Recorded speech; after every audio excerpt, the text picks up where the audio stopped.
मोदी जी को। मोदी जी को? और पार्टियों को क्यों नहीं करेंगी? जिससे लाभ है उससे करेंगे। मोदी जी को प्रधानमंत्री बनने से आपको क्या लाभ है? हमको गैस चूल्हा मिला है, राशन मिला है। अच्छा, देते हैं, चूल्हा देते हैं। कितना राशन मिलता है? 6 परिवार है तो 30 किलो मिलता है जी। अच्छा, चूल्हा हम लोग को दिए हैं और राशन देते हैं और यही से हम लोग उन्हीं को चुने हैं। अच्छा, आपको भी मिला है? गैस चूल्हा मिला है आपको? जी को देंगे, मोदी को देंगे। अच्छा, क्यों भाजपा को देंगी? इसलिए कि वो हम सभी महिलाओं को सुरक्षित रखे हैं, सुरक्षा दे रहे हैं, हर प्रकार की सुविधाएं दे रहे हैं, गरीब महिलाओं का अनाज दे रहे हैं, गैस की चूल्हा की सुविधाएं, जो लकड़ी गोईठा फूकती थी वो उनको चूल्हा मिल रहा है। पहली बात कि हम लोग भय मुक्त हैं जी।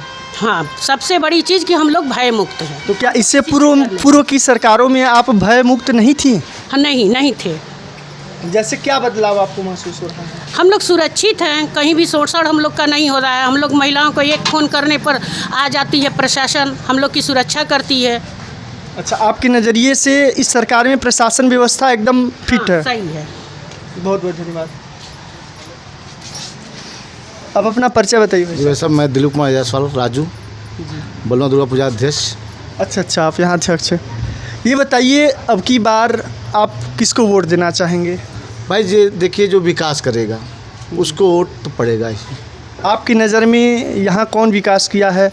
वर्तमान सांसद डॉक्टर महेंद्र नाथ पांडेय या फिर इससे पूर्व के सांसद द्वारा विकास हुआ था या पूर्व की सरकारों में विकास हुआ था? आप उसको किस नज़रिए से देखते हैं? पूर्व की सरकार में तो हमने देखा, इसी बलुआ में हम लोग जन्मे हैं, बड़े भी हुए जी। यहाँ आने जाने का हम लोग को रास्ता नहीं था।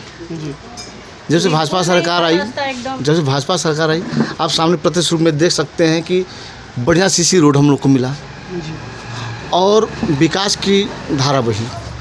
कहीं हम लोग को एक बलुआ चंदौली जिले का कर्णधार माना जाता है। घाट के नाम वाल्मीकि कुंड है यहाँ, और वहाँ पक्का घाट बलुआ में महेंद्र पांडे जी द्वारा हम लोग को मिला है। विकास तो हुआ है, हर क्षेत्र में विकास हुआ है, जो कि हम लोग आवागमन के लिए बाबतपुर से जमनिया तक जाने के लिए सुविधाएं नहीं थी। आज बहुत अच्छा सड़क बन गया, हर सुविधा मिल रही है हम लोग को।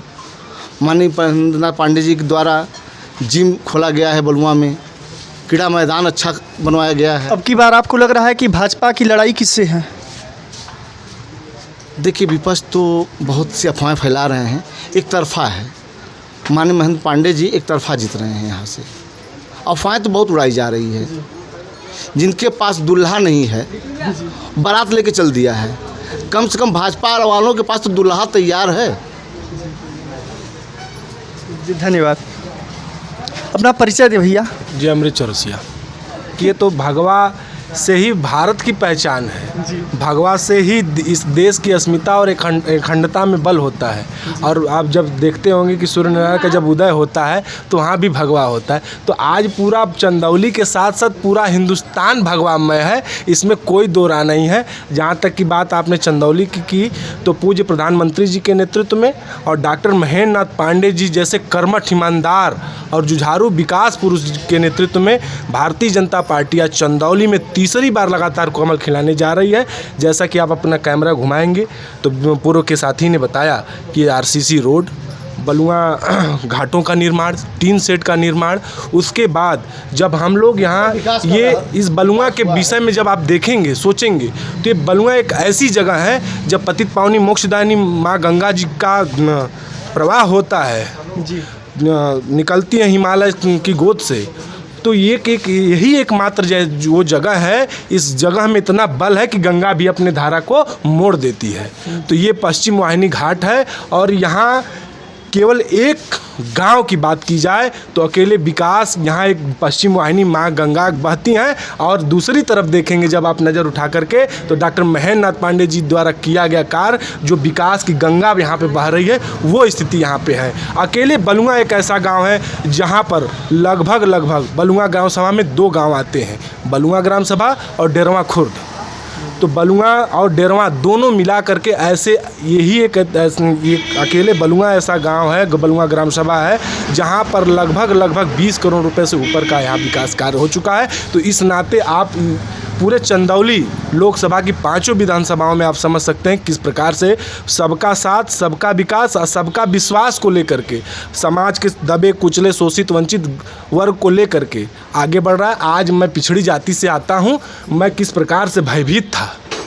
परम पूज्य योगी आदित्यनाथ महाराज जी के सरकार आने से पहले एक विशेष वर्ग के लोगों द्वारा किस प्रकार से भय फैलाया जाता था। और मैं व्यापारी हूँ, मैं व्यापार से जुड़ा हुआ व्यक्ति हूँ, किस प्रकार से हम लोगों को पर के मेहनत के पैसे पर, मेहनत की चीज़ों पर किस प्रकार से हम लोगों के साथ दुर्व्यवहार किया जाता था। आज वो नहीं है। हम लोग पूरी तरह अखिलेश जी भी पीडीए का नारा दे रहे हैं। उनका पीडीए के जगह मैं ये कहूँगा कि उनका पीडीए जो पिछड़ा, दलित और अल्पसंख्यक को जोड़े हैं, ये पूरी तरह से अनायास बरगलाने का काम किया जा रहा है। आज पिछड़ा पूरी तरह से भारतीय जनता पार्टी के साथ है। मोदी जी के कैबिनेट में लगभग 27 मंत्री से 28 मंत्री ऐसे हैं जो पिछड़े समाज से आते हैं। तो भारतीय जनता पार्टी ने सदैव पिछड़ों को सम्मान दिया है और आगे भी देगा। उनके पीडीए का मतलब मात्र उनके परिवार से है। आप देखते होंगे कि 80 लोकसभा सीट उत्तर प्रदेश में है, वहाँ केवल यादव को अगर टिकट दिया तो अपने परिवार को दिया है, परिवार से दिया है। लगभग 7-8 टिकट अपने परिवार से दिया है। तो उनको पीडीए उनका परिवार है। और कहीं भी भारतीय जनता पार्टी के मुकाबले में चंदौली नहीं है। चंदौली में कोई मुकाबला नहीं है। तीसरी बार डॉक्टर महेंद्र नाथ पांडे जी कमल खिलाने जा रहे हैं और इतनी तपती गर्मी में भी रिकॉर्ड बहुमत से हम लोग जीतेंगे। आप देख लीजिएगा। भाजपा ने एक छत्री प्रत्याशी भी मैदान में उतारा है, तो आपको क्या लगता है जाति समीकरण को लेकर के कि छत्री मतदाता कुछ इधर उधर भी होंगे या फिर भाजपा के साथ हैं? नहीं, ऐसा कुछ नहीं है। बरगला लोग रहे हैं, छतरी का रहे हैं, लेकिन कुछ नहीं है। वो कभी बसपा में रहते हैं, कभी कांग्रेस में और कभी सपा में जाएंगे। तो छतरी भाजपा के साथ हमेशा रहे हैं और भाजपा के साथ रहेंगे।